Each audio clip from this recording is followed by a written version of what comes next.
Vous avez déjà vu ces images?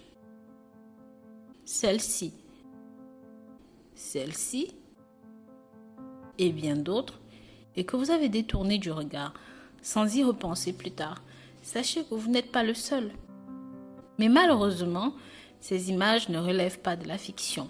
De nos jours, trop de personnes meurent encore de faim, de soif, d'insalubrité, de manque de soins et d'assistance médicale, de pauvreté, d'analphabétisme et bien plus.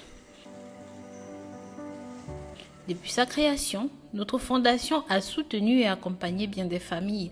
Aujourd'hui, nous voulons apporter notre aide aux familles qui n'ont plus accès à l'eau potable. Nous voulons apporter notre aide pour la création des centres de soins et de santé primaire. Malgré les progrès considérables réalisés en médecine au cours des dernières décennies, de nombreuses communautés en Afrique et dans beaucoup de pays sous-développés n'ont toujours pas accès aux installations médicales et aux soins de santé primaire. Divers facteurs tels que la pauvreté, la malnutrition, le chômage contribuent tous à la mauvaise santé. La Fondation Rose Muni Espoir aide en facilitant la construction de cliniques, de logements pour le personnel et la modernisation des cliniques de soins de santé primaires existantes, mais inadéquates. Dans la plupart des communautés soutenues par Rose Muni Espoir, il existe des cliniques publiques qui tentent de subvenir aux besoins de la population locale, mais elles sont terriblement sous-équipées, manquent de ressources et sont mal entretenues. Notre fondation s'engage à garantir la mise en place de meilleures installations. C'est la raison pour laquelle nous nous rapprochons d'elles et proposons notre aide en fonction des dons que nous recevons. Le propre au cœur d'une communauté saine. L'une des pires difficultés quotidiennes auxquelles sont confrontées de nombreuses communautés rurales dans les pays sous-développés est l'extrême pénurie d'eau. Les femmes et les enfants des zones rurales marchent souvent plus de 10 km chaque jour pour aller chercher de l'eau, rentrant chez eux sous le poids étreignant de leur seau plein d'eau, répétant parfois ce voyage plusieurs fois par jour. Lorsque les enfants doivent passer une grande partie de leur journée à chercher de l'eau, la tâche affecte tous les aspects de leur jeunesse, en particulier le temps consacré à l'éducation, au développement physique et intellectuel. Des réservoirs d'eau et des récoltes d'eau de pluie. Notre fondation souhaite fournir des gouttières et des réservoirs d'eau de pluie, de robinets, de pompes à eau et même des moulins à vent permettant à de nombreuses communautés d'accéder à l'eau potable.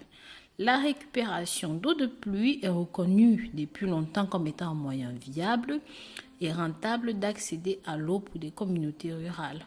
Nous souhaitons jouer un rôle déterminant dans l'installation d'une trentaine de réservoirs d'eau, de gouttières dans de nombreuses communautés. Les réservoirs d'eau sensibilisent aux avantages de la collecte de l'eau dans les communautés et dans les ménages. Les réservoirs fournissent de l'eau aux écoliers qui ne doivent pas manquer l'école car ils doivent aller chercher de l'eau dans des puits parfois à plus de 20 km de chez eux. Les réservoirs d'eau sont durables et ont une très longue durée de vie. Ensuite, nous avons les forages. Sachez que l'association Rose Muni Espoir s'engage à fournir aux communautés des installations de forage et de pompage créant des sources d'eau propres pour des milliers de personnes. Nous proposons aussi des rouleaux à eau hippo. Ces derniers apportent un soulagement immédiat à la pénurie d'eau, aux problèmes de transport rencontrés par tant de communautés rurales. La conception innovante d'un rouleau à eau hippo, comme des rouleaux à gazon à l'ancienne, rend la tâche de collecte de l'eau beaucoup plus facile et prend beaucoup moins de temps. Les rollers ont une capacité de 90 litres et une grande amélioration par rapport au conteneur habituel de 5 litres transporté sur la tête. Notre objectif est de distribuer plus de 7000 rouleaux à eau hippo aux plus nécessiteux. Si personne ne peut vivre sans eau, puisque le corps humain est constitué à plus de 65% d'eau, bien qu'il s'agisse d'un droit pour tous, encore 2,1 milliards de personnes ne disposent pas d'eau potable chez elles. Et chaque jour, plus de 1000 enfants de moins de 5 ans meurent des conséquences d'une eau insalubre. À l'occasion de la Journée mondiale de l'eau, le 22 mars, des chiffres blessants de l'OMS nous l'ont amèrement rappelé. Je voudrais d'autre part que nous revenions sur les conséquences de cette situation. Numéro 1, nous avons des maladies. Sans eau, les êtres humains ne peuvent survivre plus de 3 jours. N'ayant pas accès à l'eau potable, de nombreuses personnes sont donc contraintes de se contenter de l'eau polluée, sale ou même de l'eau infectée. Or, cela est un risque sanitaire majeur pour les enfants en bas âge qui sont les plus sensibles à la qualité de l'eau qu'ils consomment, indique l'association Vision du Monde. En effet, d'une eau contaminée découlent de nombreuses maladies telles que le choléra, le paludisme, le saturnisme et même la diarrhée. Ainsi, plus de 1000 enfants de moins de 5 ans meurent des conséquences de l'eau polluée chaque jour. Ce n'est pas tout, il y a aussi les toilettes propres. Souvent, l'eau est contaminée par les excréments. L'accès à l'eau potable est ainsi étroitement lié à l'accès à des sanitaires salubres. Nous construisons également des toilettes pensées pour éviter le contact entre les personnes, les sources d'eau et les excréments humains. Nous sensibilisons également sur les risques liés aux pratiques de la défécation à l'air libre. Un besoin essentiel alors qu'un tiers de la population mondiale n'a pas accès à des systèmes d'assainissement améliorés. La mortalité maternelle. Autre conséquence du manque d'accès à une eau propre, plus de 800 femmes meurent chaque jour des complications qui surviennent pendant la grossesse ou même pendant l'accouchement, en partie causées par le manque d'hygiène pour laquelle une eau propre est nécessaire. Ensuite, nous avons les discriminations. Pour les groupes marginalisés, les femmes, les enfants, les réfugiés, les peuples autochtones, personnes handicapées et même beaucoup d'autres, l'accès à l'eau est globalement encore plus compliqué, souvent négligé. Ces groupes font parfois l'objet de discriminations quand ils tentent d'accéder à l'eau potable dont ils en ont besoin. Pour rappel, le droit de l'être humain à l'eau signifie que chacun, sans discrimination, a le droit à un approvisionnement suffisant, physiquement accessible et à un coût abordable d'une eau potable et de qualité acceptable pour les usages personnels et domestiques, qu'il s'agisse d'une boisson, d'assainissement individuel, de lavage de linge, de préparation des aliments ou même d'hygiène personnelle et domestique. Ceci est souligné par l'ONU. Nous allons parler ici de nos puits. De nombreuses personnes dans le monde n'ont pas accès à de l'eau et cela a pour cause les zones climatiques exposées à la sécheresse, l'échec économique des États ou même encore des infrastructures détruites suite à des conflits armés, aux catastrophes naturelles et autres. Ainsi, depuis sa création en 2019, la Fondation Rose Muni Espoir s'engage pleinement dans la lutte contre le manque d'eau potable à travers plusieurs canaux en fonction des zones, des régions et des pays. Ces projets sont mis en place dans les zones extrêmement reculées du nord du Cameroun, du Nigeria, du Tchad, du Bénin et bien plus encore. Dans ces pays, nous collaborons avec nos partenaires locaux pour avoir des sources fiables et de confiance quant à la zone géographique concernée par les constructions et l'installation des infrastructures. Une fois construites, elles contribuent considérablement à l'augmentation de la qualité de vie des individus. L'hygiène ainsi que la préparation des aliments sont énormément facilitées par la présence d'un point d'eau. Des pompes à eau, des robinets sur place. Les habitants des quartiers, des villages ne sont plus vulnérables aux maladies infectieuses suite à la consommation d'une eau non potable. Ces puits leur permettent également d'éviter de longs trajets à pied jusqu'à un point d'eau, pouvant parfois atteindre jusqu'à 3 jours de marche. L'arrivée d'un puits dans le village est aussi une contribution importante quant au développement du niveau de vie des habitants, notamment l'amélioration des infrastructures et le dynamisme qu'amène l'eau. De plus, nos partenaires locaux effectuent régulièrement des contrôles et nous tiennent informés en cas de dysfonctionnement. Par ailleurs, la Fondation Rose Muni Espoir prend en charge toutes les dépenses nécessaires liées aux travaux de réparation. C'est un engagement que nous garantissons pour tous nos points d'eau, nos puits et autres. Enfin, vous pouvez aussi offrir un point d'eau et amener de la vie dans un village tout simplement en allant dans notre rubrique faire un don. Il y a plusieurs possibilités. Par exemple, pour le Niger, un puits coûte 1 250 €. Le Niger est l'un des plus vastes pays du continent africain. La Fondation Rose Muni Espoir y a mis en place plusieurs projets depuis 2020. La grande majorité des Nigériens vit dans des conditions très difficiles et l'accès à une eau potable dans le pays est extrêmement limité. La construction des points d'eau dans la région a débuté à partir de 2019 et nous avons encore aujourd'hui plus d'une centaine de commandes en cours. Nos points d'eau au Niger sont équipés de meilleures pompes India Mark II, actuellement disponibles sur le marché, avec sa carcasse robuste, galvanisée à chaud, son cylindre et ses tringles entièrement en inox 304. Ainsi, ces tuyaux en PVCU de haute gamme, vous êtes sûr d'avoir un puits qui dure. Pour le Tchad, un puits coûte environ 1 700 €. La Fondation Rose Muni Espoir a débuté la construction de puits au Tchad en 2020. En raison d'un besoin urgent en eau qui touche le pays, nous faisons de notre mieux afin d'attirer les projecteurs quant à la situation locale. La population est contrainte d'endurer des dizaines de kilomètres à la recherche d'une bonne eau qui soit propre et potable. Malheureusement, le coût d'un puits au Tchad est plus honoré par rapport aux autres pays d'Afrique de l'Ouest. Cela est notamment dû aux méthodes de construction nécessaires, le prix élevé du matériel, ainsi qu'à une pénibilité des travaux, et cela est lié à la profondeur des forages.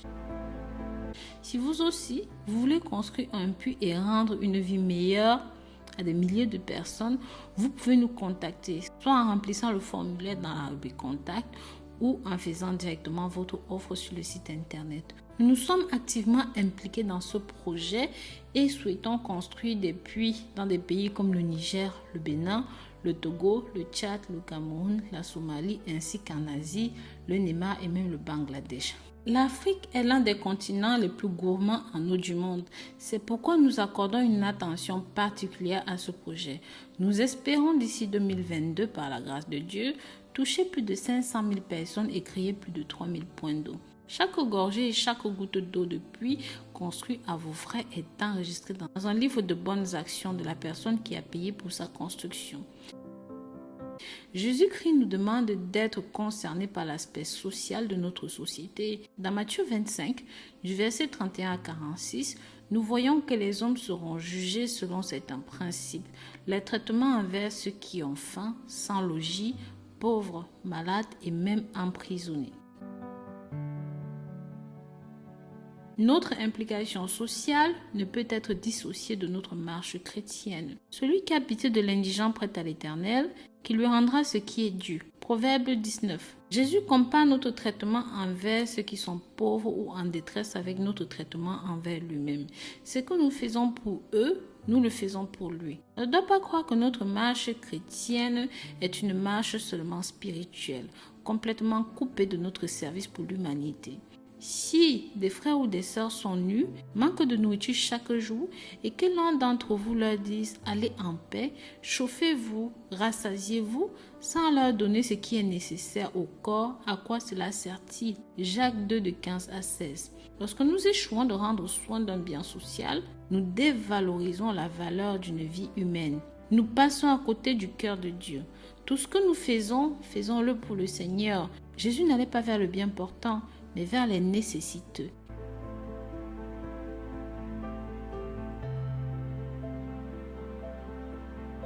Il ne se coupait pas des autres comme s'il était d'une autre classe.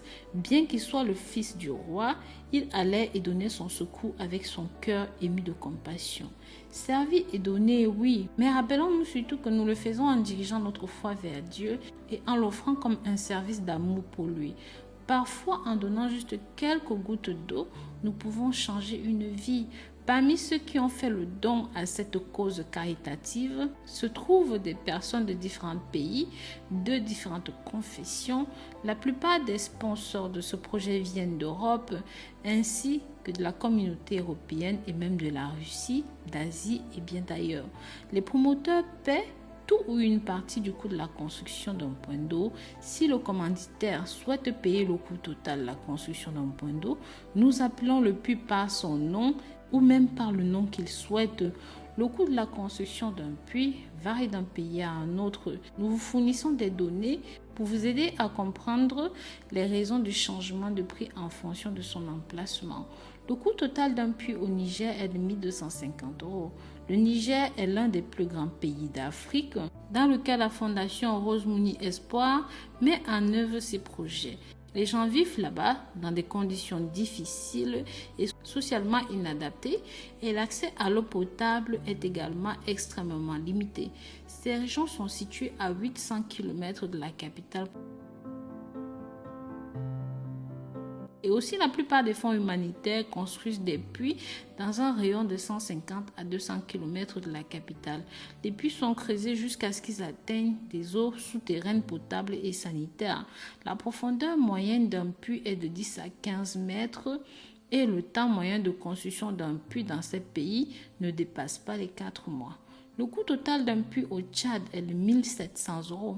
La République du Tchad est l'un des pays les plus pauvres, non seulement en Afrique, mais dans le monde entier.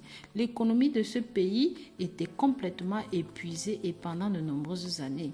Pratiquement personne n'a pris des mesures pour son développement. Le retard économique du pays oblige l'association Rose Mouni Espoir à exhorter ses sponsors à accorder de l'attention à ce pays. Le Tchad traverse actuellement une période difficile.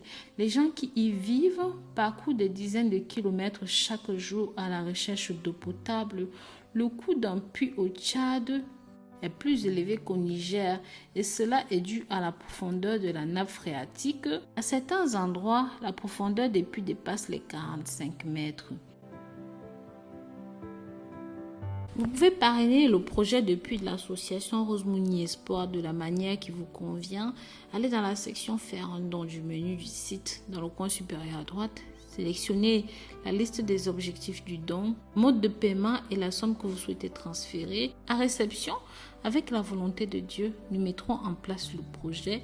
Et si vous souhaitez nous accompagner étape par étape dans l'avancement du projet, nous vous donnerons les moyens et tous les accès nécessaires. Combien de temps durera un puits que vous construisez en Afrique? Lors de nos voyages, nous voyons souvent des pompes à eau cassées ou même rouillées.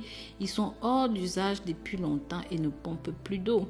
Nous avons identifié les principales causes de ce dysfonctionnement et avons pris des mesures pour garantir la pérennité et la fiabilité de nos pompes.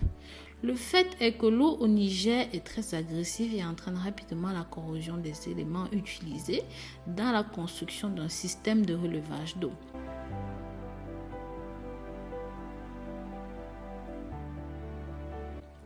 La plupart des pompes utilisées en Afrique sont fabriquées bien au-delà de ces frontières. Les fabricants ne considèrent généralement pas les conditions dans lesquelles elles seront utilisées. À leur tour, les fondations caritatives qui construisent des puits confient le travail à une équipe de riverains. Leur tâche est simple: remettre l'objet et obtenir de l'argent. Personne ne pense à la qualité des matériaux et à la durabilité.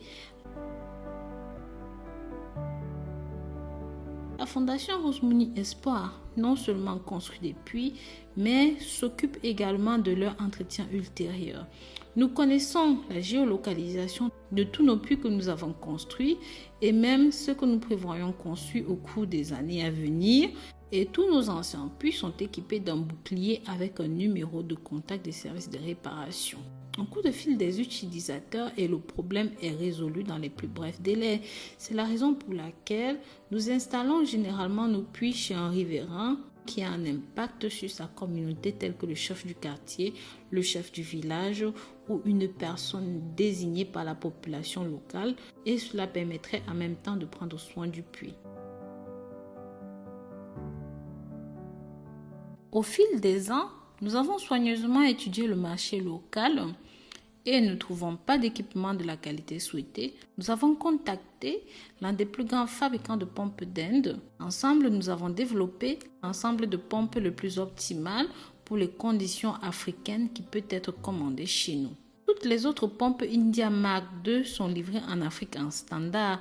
Elles sont moins chères à fabriquer et sont bien inférieures en qualité selon les recommandations de Rose Mouni Espoir. Nous construisons et entretenons nos puits en abandonnant complètement les équipements peu fiables.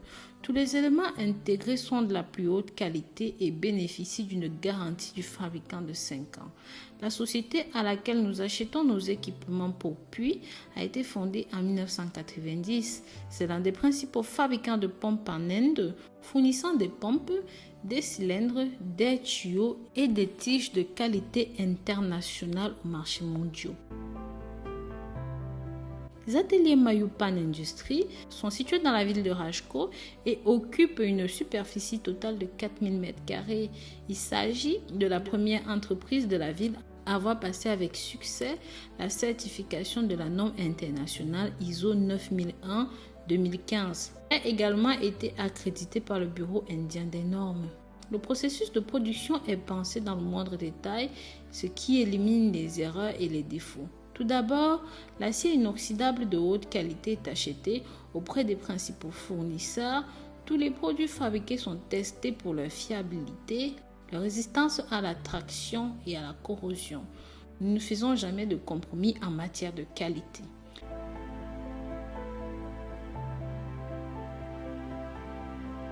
La pompe à main India Mark II se compose de plusieurs composants. Le corps de la pompe, le cylindre, les tuyaux et les tiges. Le corps est en fonte massive et pèse 48 kg. Toutes les pièces sont galvanisées à chaud et résistantes à la corrosion. Le cylindre monté sur les pompes est en acier inoxydable 304 et est un produit de haute technologie sans soudure, extrêmement durable avec le plus haut niveau de résistance à la corrosion. C'est le meilleur modèle de cylindre disponible sur le marché international. L'installation de tuyaux en PVC-U est la solution optimale pour des puits d'une profondeur allant jusqu'à 20 mètres. Contrairement aux tuyaux en fer, ils ne se corrodent pas, sont économiques et plus hygiéniques à utiliser. Ils comportent également des centreurs, des filetages à pas grossiers améliorés pour une résistance accrue. En plus d'une durabilité et d'une prospection contre la corrosion accrue, nos tiges en acier inoxydable 304 présentent un excellent niveau de résistance à la traction pour résister à la déformation à l'intérieur du tuyau. En plus de cela, nous équipons les tiges de centreur en caoutchouc pour assurer un glissement en douceur et protéger les parois intérieures des tuyaux. Nous avons remarqué que les constructeurs de puits en Afrique négligent souvent d'installer des écrans malgré le besoin évident de ce module dans les zones sablonneuses situées tout en bas de la colonne montante. Le filtre en laiton empêche les sables de pénétrer dans le système, protégeant de l'usure et augmentant la durabilité du puits. Toutes ces améliorations sont le fruit d'un travail considérable effectué au fil des années pour la construction des bons puits en Afrique. C'est exactement le moment où la durabilité et la fiabilité de l'ensemble du système dépendent de la qualité des composants. Une étude menée et publiée par l'UNICEF et la SCAT en 2010 a révélé qu'environ un tiers de toutes les pompes en eau en Afrique étaient en panne. Depuis, le nombre a sans doute augmenté. Toutes les mesures prises visent à augmenter la durabilité de nos puits. Nos équipes s'efforcent d'améliorer et de faciliter la vie de milliers de personnes dans le besoin à travers le monde. Nous obtenons de l'eau, distribuons de la nourriture, prenons soin des orphelins et exprimons notre profonde gratitude à tous nos donateurs à travers cette vidéo. Nous voulons aussi certifier que les fonds alloués pour eux vont à aider les pauvres non seulement au bon endroit, au bon moment, mais aussi au bon temps. Sachez aussi que c'est une démarche que nous expérimentons depuis bien longtemps déjà. Pour ceux qui vivent en France, sachez que chacun des dons que vous faites est déductible de vos impôts et nous vous fournissons une fiche qui vous permettra de joindre cela à votre avis d'imposition annuel. Pour demander un puits, vous pouvez nous contacter en remplissant soit le formulaire sur la page de contact ou même envoyer un message directement sur notre WhatsApp 0033 6 7688 7726. À partir du moment de la réception du financement, chacun de nos projets se voit attribuer un numéro d'immatriculation et après achèvement du projet, un reportage vidéo de l'ouverture du puits est publié sur nos différents supports et réseaux sociaux. De plus, si vous le souhaitez, vous pouvez demander un rapport écrit sur le projet que vous avez financé. Donc voilà mes très chers, si vous ne souhaitez pas soutenir un puits mais que vous souhaitez soutenir un autre projet, vous pouvez aller dans les différents choix que nous vous proposons, sélectionner le projet que vous souhaitez soutenir et le soutenir. Nous vous remercions d'avoir regardé cette vidéo jusqu'à la fin. Nous vous disons à très bientôt pour de nouvelles vidéos. Si vous n'êtes pas encore abonné ici, n'hésitez pas, abonnez-vous, soutenez-nous comme vous le pouvez, partagez ce contenu pour que ça touche un maximum de personnes à travers vos réseaux sociaux. Un jeune homme qui nous touche très personnellement, très personnellement. J'ai été victime d'une agression par arme blanche au niveau de la colonne vertébrale qui a fait en sorte que j'ai perdu mes membres inférieurs, donc aujourd'hui je suis paralysé. Et suite à ça, j'ai développé ce qu'on appelle les escarres au niveau de la fessée, et qui aujourd'hui date déjà près de 3 ans. Et je viens vers vous, mes frères, en vous demandant le secours parce que j'ai une facture qui s'élève déjà à près de 1 million de francs. Mais avant d'arriver aux détails, aux informations à ce sujet, pour ceux et celles qui me connaissent, vous savez que j'ai toujours fait des vidéos très altruistes, des vidéos sur la santé, sur le bien-être. Vous savez que j'aime la joie de vivre, j'aime partager mon bien-être, j'aime partager mon savoir, j'aime partager de mon temps, de mon écoute. Et au fil des années sur les réseaux sociaux, je me suis rendu compte que j'avais beaucoup de demandes. Beaucoup de demandes. Rose, s'il te plaît, je m'appelle tel, j'ai tel âge, voilà ma situation et tout. Et ce sont des cas que depuis plusieurs années, mon mari et moi essayons d'accompagner avec les moyens que nous avons. Je ne vais pas vous mentir, ce n'est pas facile. Ce n'est pas du tout facile parce que sur moi a reposé jusqu'ici une forte pression. Quand je dis pression, c'est une pression morale parce que je fais partie des gens qui ont le besoin d'aider. Vous voyez, je ne peux pas savoir que quelqu'un dort sans manger alors que moi je mange chez moi. C'est très compliqué. Malheureusement, dans le monde, il y a beaucoup de cas, beaucoup de choses que vous ne savez pas. L'envie de créer cette association vient aussi de mon enfance, de ma vie, de ma petite enfance. Vous savez, je ne suis pas née pauvre. Je suis née dans une très bonne famille même d'ailleurs. Mais ma famille a explosé en vol. Vous voyez, donc on s'est retrouvés vraiment de tout à rien. Et c'est là où j'ai découvert la misère. J'ai découvert l'exploitation des enfants. J'ai découvert la maltraitance. J'ai découvert la pauvreté. J'ai découvert la famine. J'ai découvert beaucoup de choses qu'un enfant ne doit jamais découvrir.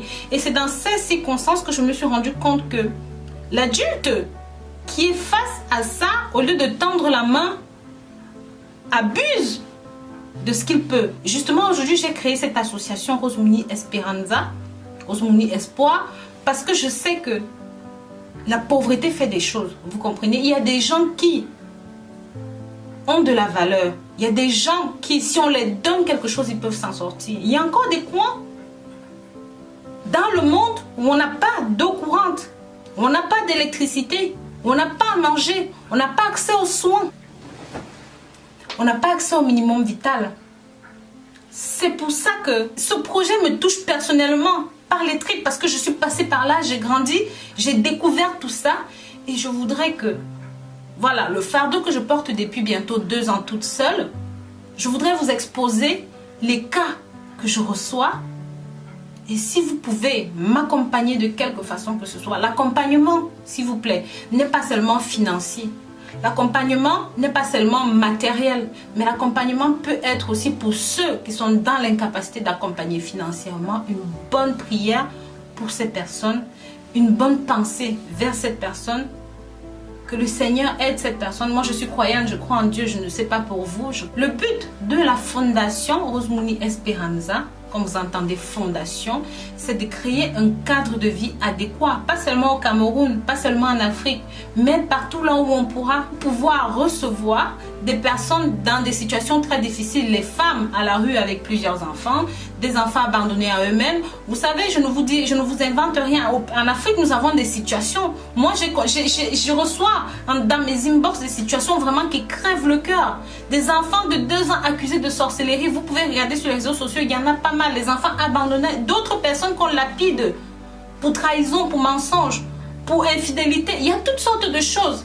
Et ce sont ces personnes-là, on veut leur dire qu'ils ne sont pas seuls. On veut leur dire qu'on peut les accompagner, on peut les soutenir, on peut les aider. Notre association fonctionne en toute transparence.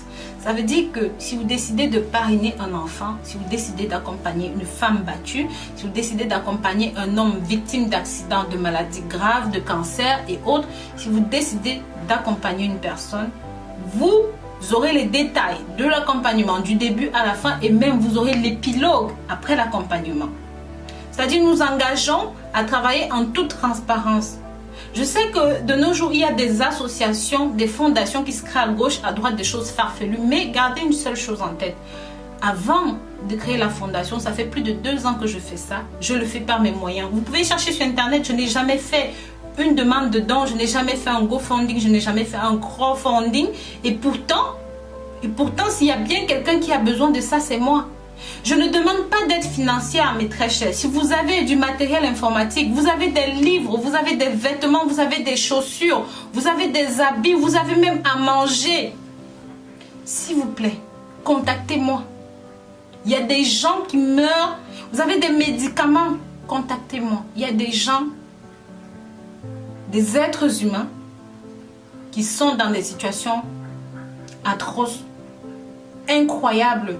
Nous sollicitons aussi de l'aide de la part des médecins, des hôpitaux, peu importe le pays dans lequel vous êtes. Si nous présentons un cas dans l'émission et que vous pensez que vous pouvez prendre le cas en charge, s'il vous plaît, dites-le nous. Dans la description, il y a toutes les informations sur comment nous contacter, sur comment nous accompagner. Maintenant, nous allons prendre ce nouveau cas, ce tout premier cas que nous traitons ouvertement, parce que nous traitons, comme je vous ai dit, des cas, mais généralement ça reste en toute confidentialité. Ce cas, malheureusement, j'arrive à un moment où je ne peux plus prendre autant de charges sur moi toute seule et je viens à vous que vous puissiez nous aider par des médicaments, par votre savoir de médecin, par vos connaissances, par des dons. N'hésitez pas, aidez-nous s'il vous plaît. Aidez-nous à aider ces personnes qui ont besoin d'aide. Voilà. Je vous présente ce premier cas qui est vraiment très très poignant. Je vais d'abord le laisser s'exprimer. Vous allez écouter l'histoire et ensuite nous allons en débattre. Bonjour mes frères. Je m'appelle Ngomani Augustin. Je suis interné à l'hôpital central au Cameroun. J'ai été victime d'une agression par arme blanche au niveau de la colonne vertébrale qui a fait en sorte que j'ai perdu mes membres inférieurs, donc aujourd'hui je suis paralysé. Et suite à ça, j'ai développé ce qu'on appelle les escarres au niveau de la fessée et qui aujourd'hui date déjà près de 3 ans. Et je viens vers vous, mes frères, en vous demandant le secours parce que j'ai une facture qui s'élève déjà à près de 1 million de francs. Et je suis d'une famille très pauvre. Et je vous tends la main parce que j'ai vraiment besoin que vous me venez en aide. Et ce qui pourra encore m'aider, c'est d'avoir un outil de déplacement, une mototricycle à moteur qui pourra peut-être m'aider à me déplacer. Parce que là, les factures même qu'on me demande de gérer, si je ne parviens pas à gérer d'un moment à l'autre, je pourrai peut-être être mise dehors. Et je n'ai pas quelqu'un pour m'accompagner si aujourd'hui je ne suis plus à l'hôpital. Et vraiment je viens vers vous avec des larmes aux yeux. Et que vous m'apportez vraiment cette aide. Que ce soit dans le plan financier parce que je ne parviens même plus à manger. Je ne parviens plus à acheter les matériels pour faire mon pansement. Je ne parviens même plus à payer certains médicaments qu'on me demande de payer pour que mon traitement soit aussi un peu accéléré avec la blessure.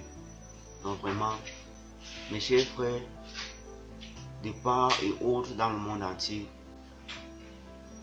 je tiens vraiment à vous demander de l'aide d'une façon très simple et sérieuse, que vous m'apportez cette aide là, parce que si vous ne m'aidez pas en aide, c'est que je suis mort, c'est que je ne sais pas où aller.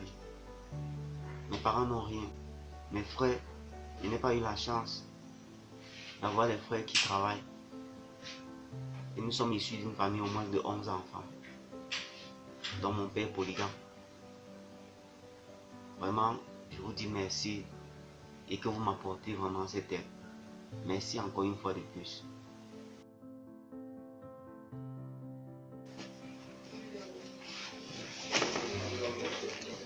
C'est comme vous venez de constater le pansement qu'on vient de faire. C'est une blessure qui s'est générée comme ça au fait que je suis constamment assis. Et on appelle généralement cette blessure les escarres. Et comme je disais tout à l'heure, les escarres, d'après ce que le chirurgien m'a dit, est déjà à un stade où il a dit que ça a développé ce qu'on appelle la thrombose. Et la thrombose veut dire que ça a déjà un niveau de complication au point où ça prendra un peu de temps pour se cicatriser totalement. Et je tiens déjà à vous dire, mes frères, que j'ai les larmes aux yeux, malgré qu'elles ne coulent pas, mais le cœur est inondé. Je suis vraiment fier d'avoir des proches comme vous qui prenaient déjà l'oreille attentive à écouter mon histoire.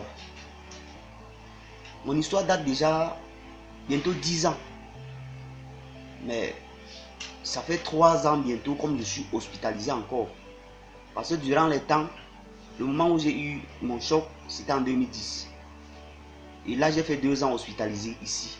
Mais après, toutes les blessures que j'ai eues comme escarres se sont cicatrisées.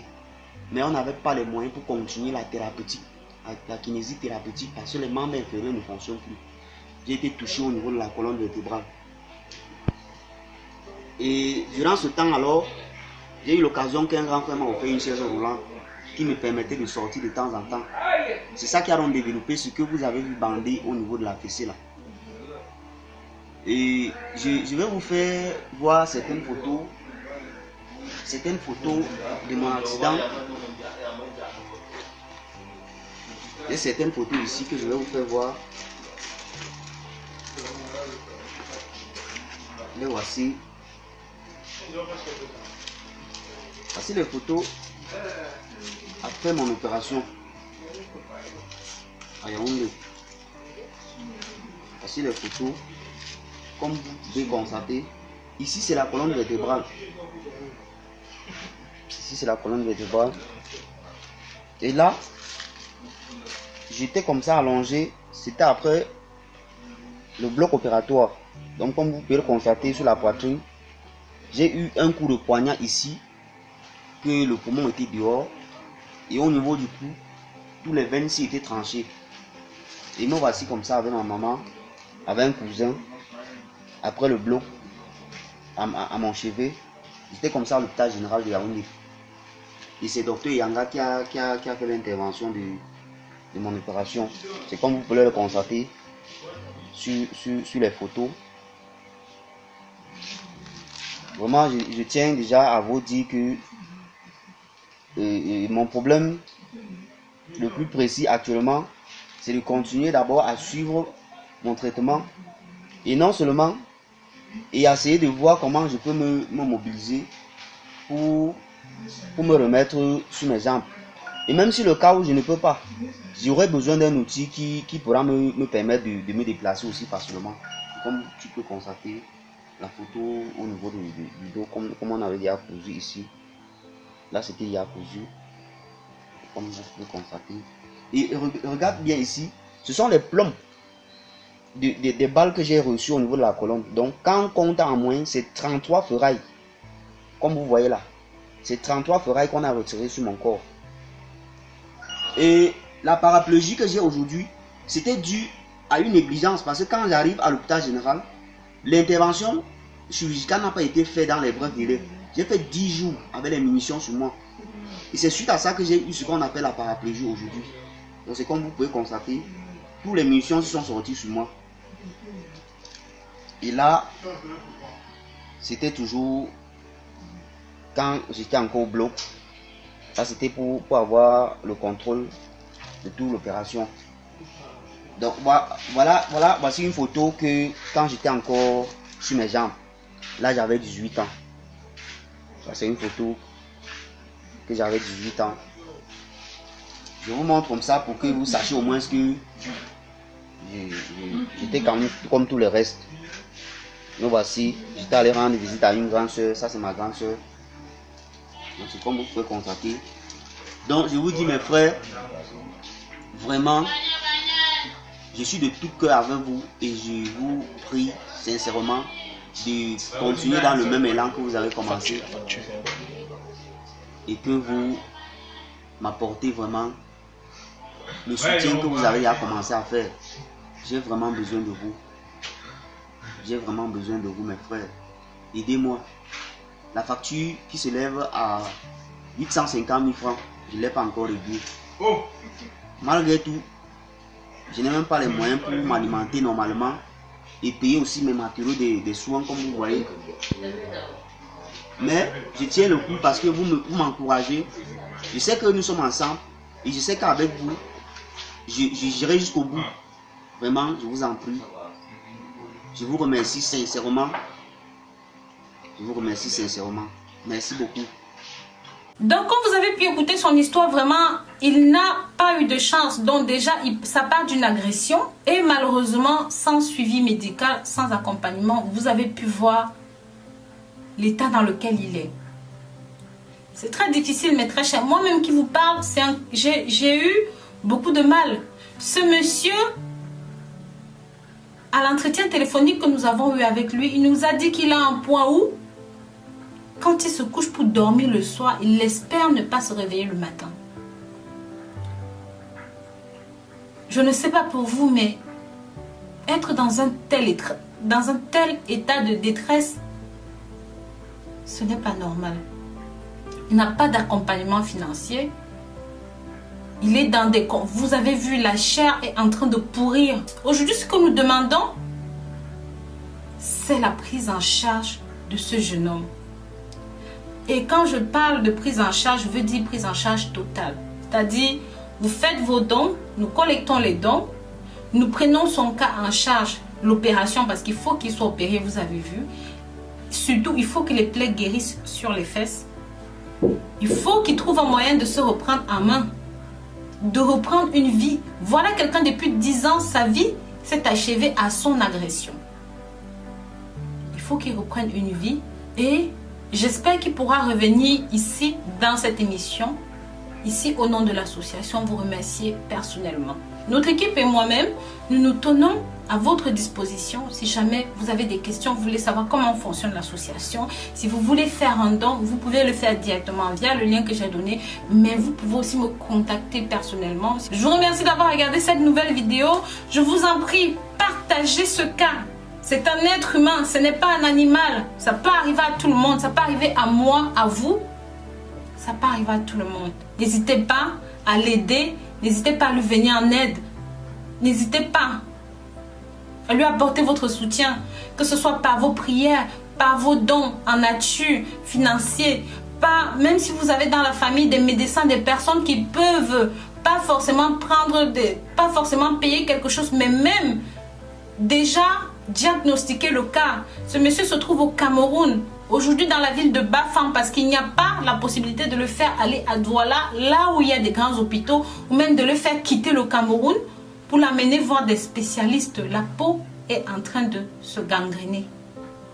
S'il vous plaît, nous avons besoin de votre aide. Et Au fil des années sur les réseaux sociaux, je me suis rendu compte que j'avais beaucoup de demandes. Beaucoup de demandes. Rose, s'il te plaît, je m'appelle tel, j'ai tel âge, voilà ma situation et tout. Et ce sont des cas que, depuis plusieurs années, mon mari et moi essayons d'accompagner avec les moyens que nous avons. Je ne vais pas vous mentir, ce n'est pas facile. Ce n'est pas du tout facile parce que sur moi a reposé jusqu'ici une forte pression. Quand je dis pression, c'est une pression morale parce que je fais partie des gens qui ont le besoin d'aider. Vous voyez, je ne peux pas savoir que quelqu'un dort sans manger alors que moi je mange chez moi. C'est très compliqué. Malheureusement, dans le monde, il y a beaucoup de cas, beaucoup de choses que vous ne savez pas. L'envie de créer cette association vient aussi de mon enfance, de ma vie, de ma petite enfance. Vous savez, je ne suis pas née pauvre. Je suis née dans une très bonne famille même d'ailleurs. Mais ma famille a explosé en vol. Vous voyez, donc on s'est retrouvés vraiment de tout à rien. Et c'est là où j'ai découvert la misère. J'ai découvert l'exploitation des enfants. J'ai découvert la maltraitance. J'ai découvert la pauvreté. J'ai découvert la famine. J'ai découvert beaucoup de choses qu'un enfant ne doit jamais découvrir. Et c'est dans ces circonstances que je me suis rendu compte que l'adulte qui est face à ça, au lieu de tendre la main, abuse de ce qu'il peut. Justement, aujourd'hui, j'ai créé cette association Rose Mouni Esperanza, Rose Mouni Espoir, parce que je sais que la pauvreté fait des choses. Vous comprenez? Il y a des gens qui ont de la valeur. Il y a des gens qui, si on les donne quelque chose, ils peuvent s'en sortir. Il y a encore des coins dans le monde où on n'a pas d'eau courante, où on n'a pas d'électricité, où on n'a pas à manger, on n'a pas accès aux soins. On n'a pas accès au minimum vital. C'est pour ça que ce projet me touche personnellement par les tripes, parce que je suis passée par là, j'ai grandi, j'ai découvert tout ça et je voudrais que, voilà, le fardeau que je porte depuis bientôt 2 ans toute seule, je voudrais vous exposer les cas que je reçois et si vous pouvez m'accompagner de quelque façon que ce soit. L'accompagnement, s'il vous plaît, n'est pas seulement financier. L'accompagnement n'est pas seulement matériel, mais l'accompagnement peut être aussi pour ceux qui sont dans l'incapacité d'accompagner financièrement, une bonne prière pour ces personnes, une bonne pensée vers cette personne, que le Seigneur aide cette personne. Moi, je suis croyante, je crois en Dieu, je ne sais pas pour vous. Le but de la fondation Rose Mouni Esperanza, comme vous entendez fondation, c'est de créer un cadre de vie adéquat, pas seulement au Cameroun, pas seulement en Afrique, mais partout là où on pourra pouvoir recevoir des personnes dans des situations très difficiles, les femmes à la rue avec plusieurs enfants, des enfants abandonnés à eux-mêmes. Vous savez, je ne vous invente rien. En Afrique, nous avons des situations. Moi, je reçois dans mes inbox des situations vraiment qui crèvent le cœur. Des enfants de 2 ans accusés de sorcellerie. Vous pouvez regarder sur les réseaux sociaux, il y en a pas mal. Les enfants abandonnés, d'autres personnes qu'on lapide pour trahison, pour mensonge, pour infidélité. Il y a toutes sortes de choses. Et ce sont ces personnes-là, on veut leur dire qu'ils ne sont pas seuls. On veut leur dire qu'on peut les accompagner, on peut les soutenir, on peut les aider. Notre association fonctionne en toute transparence. Ça veut dire que si vous décidez de parrainer un enfant, si vous décidez d'accompagner une femme battue, si vous décidez d'accompagner un homme victime d'accidents, de maladies graves, de cancer et autres, si vous décidez d'accompagner une personne, vous aurez les détails de l'accompagnement du début à la fin et même vous aurez l'épilogue après l'accompagnement. C'est-à-dire nous engageons à travailler en toute transparence. Je sais que de nos jours, il y a des associations, des fondations qui se créent à gauche, à droite, des choses farfelues. Mais gardez une seule chose en tête. Avant de créer la fondation, ça fait plus de 2 ans que je fais ça. Je le fais par mes moyens. Vous pouvez chercher sur Internet, je n'ai jamais fait une demande de don, je n'ai jamais fait un GoFunding, je n'ai jamais fait un crowdfunding. Et pourtant s'il y a bien quelqu'un qui a besoin de ça, c'est moi. Je ne demande pas d'aide financière, mes très chers. Si vous avez du matériel informatique, vous avez des livres, vous avez des vêtements, vous avez des chaussures, vous avez des habits, vous avez même à manger. S'il vous plaît, contactez-moi. Il y a des gens qui meurent. Vous avez des médicaments, contactez-moi. Il y a des gens, des êtres humains qui sont dans des situations atroces, incroyables. Nous sollicitons aussi de l'aide de la part des médecins, des hôpitaux, peu importe le pays dans lequel vous êtes. Si nous présentons un cas dans l'émission et que vous pensez que vous pouvez prendre le cas en charge, s'il vous plaît, dites-le nous. Dans la description, il y a toutes les informations sur comment nous contacter, sur comment nous accompagner. Maintenant, nous allons prendre ce nouveau cas, ce tout premier cas que nous traitons ouvertement, parce que nous traitons, comme je vous ai dit, des cas, mais généralement, ça reste en toute confidentialité. Ce cas, malheureusement, j'arrive à un moment où je ne peux plus prendre autant de charges sur moi toute seule et je viens à vous que vous puissiez nous aider par des médicaments, par votre savoir de médecin, par vos connaissances, par des dons. N'hésitez pas, aidez-nous s'il vous plaît. Aidez-nous à aider ces personnes qui ont besoin d'aide. Voilà, je vous présente ce premier cas qui est vraiment très très poignant. Je vais d'abord le laisser s'exprimer. Vous allez écouter l'histoire et ensuite nous allons en débattre. Bonjour mes frères, je m'appelle Ngomani Augustin. Je suis interné à l'hôpital central au Cameroun. J'ai été victime d'une agression par arme blanche au niveau de la colonne vertébrale qui a fait en sorte que j'ai perdu mes membres inférieurs, donc aujourd'hui je suis paralysé. Et suite à ça, j'ai développé ce qu'on appelle les escarres au niveau de la fessée, et qui aujourd'hui date déjà près de 3 ans. Et je viens vers vous, mes frères, en vous demandant le secours parce que j'ai une facture qui s'élève déjà à près de 1 million de francs. Et je suis d'une famille très pauvre. Et je vous tends la main parce que j'ai vraiment besoin que vous me venez en aide.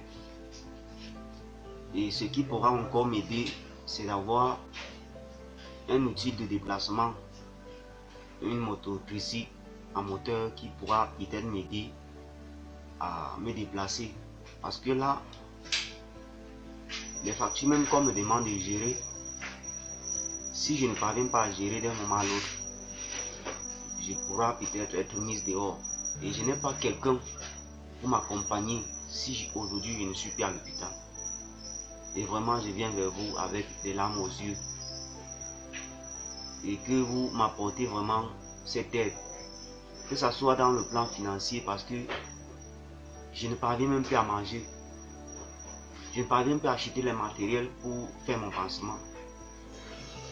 Je ne parviens même plus à payer certains médicaments qu'on me demande de payer pour que mon traitement soit aussi un peu accéléré avec la blessure. Donc vraiment, mes chers frères, de part et autres dans le monde entier, je tiens vraiment à vous demander de l'aide d'une façon très simple et sérieuse, que vous m'apportez cette aide là. Parce que si vous ne m'aidez pas en aide, c'est que je suis mort, c'est que je ne sais pas où aller. Mes parents n'ont rien, mes frères, je n'ai pas eu la chance d'avoir des frères qui travaillent. Et nous sommes issus d'une famille au moins de 11 enfants, dont mon père polygame. Vraiment, je vous dis merci et que vous m'apportez vraiment cette aide.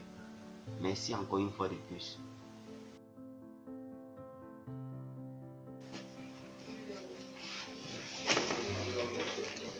C'est comme vous venez de constater le pansement qu'on vient de faire. C'est une blessure qui s'est générée comme ça au fait que je suis constamment assis. Et on appelle généralement cette blessure les escarres. Et comme je disais tout à l'heure, les escarres, d'après ce que le chirurgien m'a dit, est déjà à un stade où il a dit que ça a développé ce qu'on appelle la thrombose. Et la thrombose veut dire que ça a déjà un niveau de complication au point où ça prendra un peu de temps pour se cicatriser totalement. Et je tiens déjà à vous dire, mes frères, que j'ai les larmes aux yeux. Malgré qu'elles ne coulent pas, mais le cœur est inondé. Je suis vraiment fier d'avoir des proches comme vous qui prenaient déjà l'oreille attentive à écouter mon histoire. Mon histoire date déjà bientôt 10 ans. Mais ça fait 3 ans bientôt comme je suis hospitalisé encore. Parce que durant les temps, le moment où j'ai eu mon choc, c'était en 2010. Et là, j'ai fait 2 ans hospitalisé ici. Mais après, tous les blessures que j'ai eues comme escar se sont cicatrisées. Mais on n'avait pas les moyens pour continuer la thérapeutique, la kinésithérapeutique, parce que les membres inférieurs ne fonctionnent plus. J'ai été touché au niveau de la colonne vertébrale. Et durant ce temps alors, j'ai eu l'occasion qu'un grand frère m'a offert une chaise roulante qui me permettait de sortir de temps en temps. C'est ça qui a donc développé ce que vous avez vu bandé au niveau de la fessée là. Et je vais vous faire voir certaines photos de mon accident. Il y a certaines photos ici que je vais vous faire voir. Les voici. Voici les photos après mon opération à Yaoundé. Voici les photos. Comme vous pouvez constater, ici c'est la colonne vertébrale. Ici c'est la colonne vertébrale. Et là, j'étais comme ça allongé. C'était après le bloc opératoire. Donc comme vous pouvez le constater sur la poitrine, j'ai eu un coup de poignard ici, que le poumon était dehors. Et au niveau du cou, tous les veines ici étaient tranchées. Et nous voici comme ça avec ma maman, avec un cousin. Après le bloc à mon chevet, j'étais comme ça à l'hôpital général de Yaoundé. Et c'est docteur Yanga qui a fait l'intervention de mon opération. C'est comme vous pouvez le constater sur les photos. Vraiment, je tiens déjà à vous dire que mon problème le plus précis actuellement, c'est de continuer d'abord à suivre mon traitement. Et non seulement, et essayer de voir comment je peux me mobiliser pour me remettre sur mes jambes. Et même si le cas où je ne peux pas, j'aurais besoin d'un outil qui pourra me permettre de me déplacer aussi facilement. Comme tu peux constater la photo au niveau du dos, comme on avait déjà cousu ici. Là c'était déjà cousu, comme vous pouvez constater. Et regarde bien ici, ce sont les plombs des balles que j'ai reçues au niveau de la colonne. Donc quand on compte en moins, c'est 33 ferrailles. Comme vous voyez là, c'est 33 ferrailles qu'on a retirées sur mon corps. Et la paraplégie que j'ai aujourd'hui, c'était dû à une négligence. Parce que quand j'arrive à l'hôpital général, l'intervention chirurgicale n'a pas été faite dans les brefs délais. J'ai fait 10 jours avec les munitions sur moi. Et c'est suite à ça que j'ai eu ce qu'on appelle la paraplégie aujourd'hui. Donc c'est comme vous pouvez constater, tous les munitions sont sorties sur moi. Et là, c'était toujours quand j'étais encore au bloc. Ça c'était pour avoir le contrôle de toute l'opération. Donc voici une photo que quand j'étais encore sur mes jambes. Là j'avais 18 ans. C'est une photo que j'avais 18 ans. Je vous montre comme ça pour que vous sachiez au moins ce que j'étais quand même comme tous les restes. Nous voici, j'étais allé rendre visite à une grande soeur. Ça c'est ma grande soeur. Donc c'est comme vous pouvez constater. Donc je vous dis mes frères, vraiment, je suis de tout cœur avec vous et je vous prie sincèrement de continuer dans le même élan que vous avez commencé et que vous m'apportez vraiment le soutien que vous avez à commencer à faire. J'ai vraiment besoin de vous. J'ai vraiment besoin de vous mes frères. Aidez-moi. La facture qui s'élève à 850 000 francs, je ne l'ai pas encore réglée. Malgré tout, je n'ai même pas les moyens pour m'alimenter normalement et payer aussi mes matériaux des soins comme vous voyez. Mais je tiens le coup parce que vous m'encouragez. Je sais que nous sommes ensemble et je sais qu'avec vous, j'irai jusqu'au bout. Vraiment, je vous en prie. Je vous remercie sincèrement. Je vous remercie sincèrement. Merci beaucoup. Donc, comme vous avez pu écouter son histoire, vraiment, il n'a pas eu de chance. Donc, déjà, ça part d'une agression. Et malheureusement, sans suivi médical, sans accompagnement, vous avez pu voir l'état dans lequel il est. C'est très difficile, mais très cher. Moi-même qui vous parle, j'ai eu beaucoup de mal. Ce monsieur, à l'entretien téléphonique que nous avons eu avec lui, il nous a dit qu'il a un point où, quand il se couche pour dormir le soir, il espère ne pas se réveiller le matin.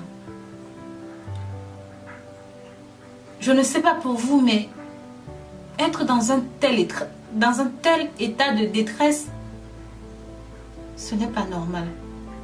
Il n'a pas d'accompagnement financier. Il est dans des... Vous avez vu, la chair est en train de pourrir.